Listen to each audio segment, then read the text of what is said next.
यथा ब्रह्मांडे तथा पिंडे। दोस्तों, चरक संहिता का ये श्लोकांश हमें समझाता है कि जो जो इस ब्रह्मांड में है वही सब हमारे शरीर में भी है। सालों पहले का ये श्लोकांश भले ही उस समय यूनिवर्स और ह्यूमन बॉडीज की सिमिलैरिटीज को बता चुका था, लेकिन हमारे साइंटिस्ट इस सच को मानने के लिए सालों बाद भी तैयार नहीं थे, क्योंकि उनके पास उस समय कोई प्रूफ नहीं था। और जब प्रूफ मिला तो उन्हें अपनी आंखों पर यकीन नहीं हुआ। दोस्तों, अपनी आज के इस वीडियो में मैं आपके सामने कुछ ऐसी तस्वीरें, कुछ ऐसे फैक्ट्स रखने वाला हूं जिसे देखने समझने के बाद आपको भी यकीन हो जाएगा कि यूनिवर्स और ह्यूमन बॉडी काफी हद तक समान है। तो चलिए बिना देर किए हुए स्टार्ट करते हैं इस वीडियो को। दोस्तों, सबसे पहले आप जरा इस तस्वीर पर गौर फरमाइए। कुछ सालों पहले जब ये तस्वीरें लोगों के सामने आई तो उनके होश उड़ गए, क्योंकि यहाँ आपके लेफ्ट साइड में जो तस्वीर है वो ह्यूमन ब्रेन है और राइट साइड में यूनिवर्स है। आप देख सकते हैं कि ये दोनों ही तस्वीरें एक दूसरे से हूबहू मैच कर रही हैं। यूनिवर्स में आप जो ये धागे जैसे स्ट्रक्चर देख पा रहे हैं वो आकाश गंगाओं यानी कि गैलेक्सी का जाल है, जो रेडियो वेव्स, ग्रेविटी और डार्क एनर्जी के थ्रू आपस में जुड़े हुए हैं। जबकि हमारे ब्रेन में जो धागे जैसे स्ट्रक्चर्स हैं वो न्यूरॉन्स हैं जो आपस में जुड़े हुए हैं। माना जाता है कि इंसानी ब्रेन में 860 करोड़ न्यूरॉन्स होते हैं, लेकिन ब्रह्मांड की संरचना करने वाले इन धागों की गिनती अब तक नहीं हो पाई है। खैर, ह्यूमन ब्रेन और यूनिवर्स की समानताएं यहीं पर खत्म नहीं होती हैं। साइंटिस्ट का मानना है कि इन दोनों का कंपोजिशन भी लगभग समान है, यानी कि जैसे हमारा ब्रेन बना है ठीक वैसे ही यूनिवर्स भी बना है। यहाँ बहुत से लोगों के मन में ख्याल आ रहा होगा कि यूनिवर्स में तो पत्थर और आग के गोले हैं, लेकिन हमारे ब्रेन में तो ऐसा कुछ भी नहीं है, फिर ये समान कैसे हुए? तो दोस्तों, मैं आपको बता दूं कि यहाँ समानता पत्थर और आग के गोलों को लेकर नहीं है, बल्कि जिस रेशियो और प्रोपोर्शन से हमारा ब्रेन बना है सेम वही रेशियो हमें यूनिवर्स में भी देखने को मिलता है। हालांकि ये दोनों अलग अलग मैटर से बने हैं, पर इसके बावजूद इनका बेसिक रॉ मटेरियल यानी कि एटम एक जैसा है, और इसी वजह से ह्यूमन ब्रेन और यूनिवर्स के काम करने का तरीका भी लगभग समान है। दोस्तों, अब आप इस दूसरी तस्वीर को देखिए।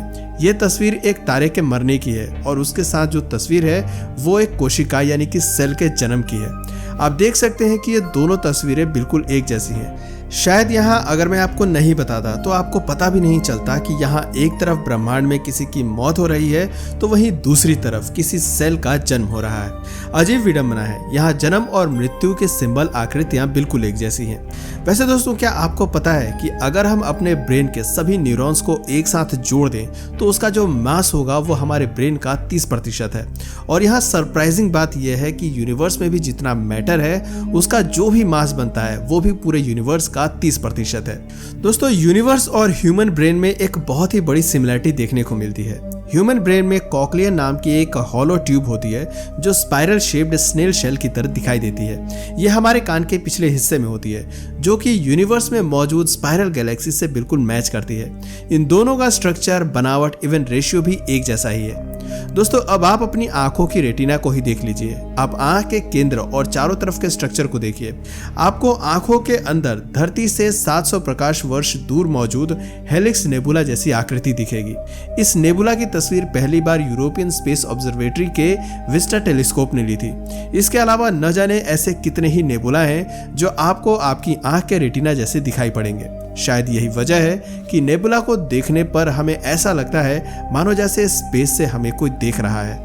दोस्तों, यूनिवर्स एग्जैक्टली कितना बड़ा है इसका पता तो अब तक इंसान नहीं लगा पाए हैं, लेकिन अमेरिकी स्पेस एजेंसी नासा ने ब्रह्मांड के उतने हिस्से को एक तस्वीर में जरूर डाल दिया है जिसकी जानकारी इंसानों को है, जिसे इंसान समझ पाया है। यूनिवर्स के इस हिस्से को नासा ऑब्जर्वेबल यूनिवर्स कहता है। ऑब्जर्वेबल यूनिवर्स की इस तस्वीर को बनाने में वैज्ञानिकों ने दुनिया भर के कई टेलीस्कोप, रेडियो टेलीस्कोप, रडार और स्पेस टेलीस्कोप की मदद ली थी। इसी ऑब्जर्वेबल यूनिवर्स में लगभग 100 बिलियन गैलेक्सी का एक ग्रुप मौजूद है जिसे कॉस्मिक वेब कहा जाता है। और आपको जानकर हैरानी होनी चाहिए कि ठीक इसी तरह एक नेटवर्क वैज्ञानिकों ने हमारे ब्रेन में भी खोज निकाला है। दोस्तों, चाहे न्यूरॉन्स हो या फिर गैलेक्सी, ये दोनों ह्यूमन ब्रेन और यूनिवर्स के लिए काफी ज्यादा इंपॉर्टेंट है। और अगर सिमिलैरिटी की बात करें तो इनमें एक और बड़ी सिमिलैरिटी हमें देखने को मिलती है।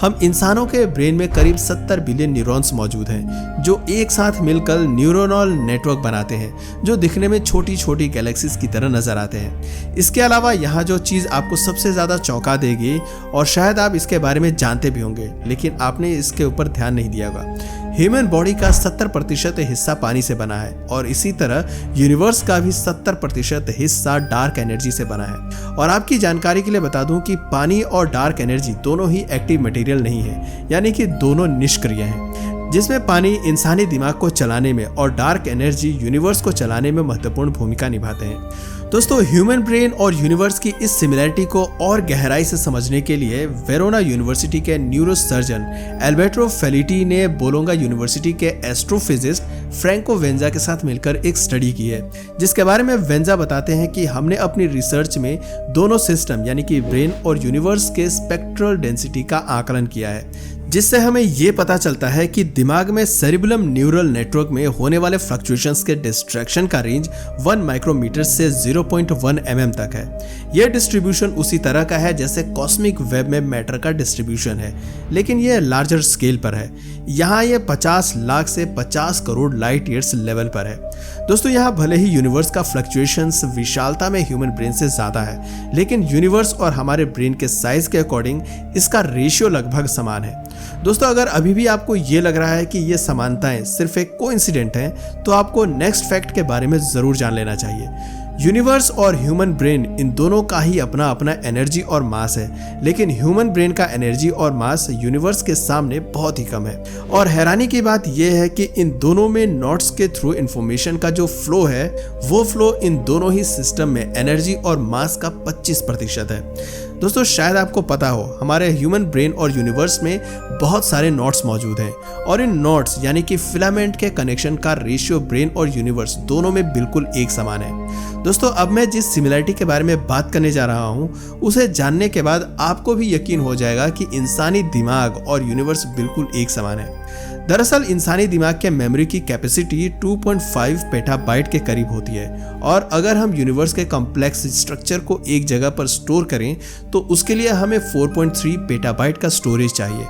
अब यहाँ जिन्हें पेटाबाइट के बारे में नहीं पता, उन्हें मैं बता दूं कि 1 पेटाबाइट का मतलब होता है 10 लाख गीगाबाइट्स, और आप खुद अंदाजा लगा सकते हैं कि हमारा ब्रेन यूनिवर्स की तरह कितना पावरफुल है। दोस्तों, हमारे ह्यूमन ब्रेन की रचना इतने बेहतरीन तरीके से हुई है कि ये एक जबरदस्त इंफॉर्मेशन प्रोसेसिंग सिस्टम की तरह काम करता है। इसमें आपकी सोच से भी ज्यादा डेटा समा सकता है, और जब यूनिवर्स पर स्टडी करेंगे तो आपको पता चलेगा कि यूनिवर्स अपने आप में एक इंफॉर्मेशन प्रोसेसिंग सिस्टम है।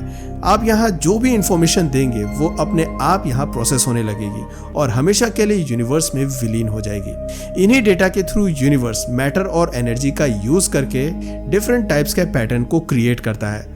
दोस्तों, इन सारी सिमिलैरिटीज के सामने आने से साइंटिस्ट हैरान हैं। वो इस बात को लेकर कंफ्यूज हैं कि क्या हमारा यूनिवर्स भी किसी का ब्रेन है या फिर हमारे ब्रेन के अंदर कोई यूनिवर्स है। वैसे दोस्तों, इस पर आपकी क्या राय है, नीचे कमेंट सेक्शन में जरूर बताइएगा। और अगर इस वीडियो से आपको कुछ नया जानने या सीखने को मिला या फिर इंटरेस्टिंग लगा, तो प्लीज इस वीडियो को एक लाइक करके अपने फ्रेंड्स और फैमिली में से जरूर शेयर करें। और यदि आप इस चैनल पर नए हैं तो प्लीज इस चैनल को सब्सक्राइब करके बेल नोटिफिकेशन आइकन को ऑन कर लीजिए, ताकि हमारे आने वाले वीडियोस आप मिस ना करें। मिलते हैं फिर किसी वीडियो में नए टॉपिक के साथ, तब तक के लिए नमस्कार।